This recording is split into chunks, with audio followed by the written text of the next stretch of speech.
Welcome simple life with DK. சுவையான அடை தோசை செய்ய போகிறேன். உளுத்தம் பருப்பு, பச்சை அரிசி 2 தனியாக ஊற வச்சுக்கிறேன். இந்த பருப்பு வகையெல்லாம் தனியாக எடுத்து ஊற வச்சுக்கிறேன்.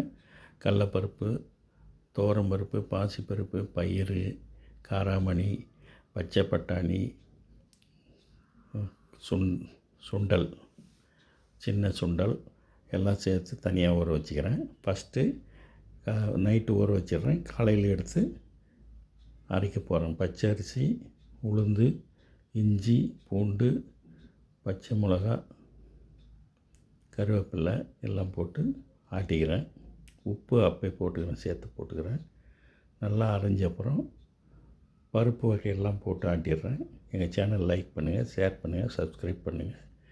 பருப்பு அரிசி வந்து இதாகிறதுக்கு லேட் ஆகும் மையத்துக்கு, அதனால் அரிசி ஆட்டிடுறேன். ஃபஸ்ட்டு பருப்பு அதில் போட்டு ஆட்டி ரெடி ஆகிடுச்சு பாருங்கள். சுவையான அடை தோசை ரெடி ஆகிடுச்சு.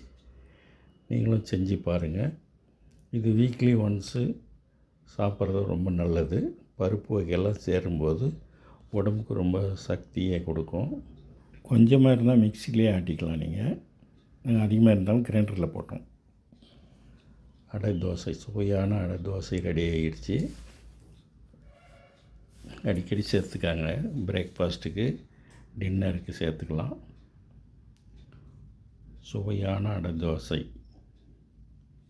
தேங்காய் சட்னி ரொம்ப நல்லா இருக்கும். இதுக்கு காம்பினேஷன் அதுதான் ஃபஸ்ட்டு, நம்பர் 1. நன்றி, வணக்கம், பை பை.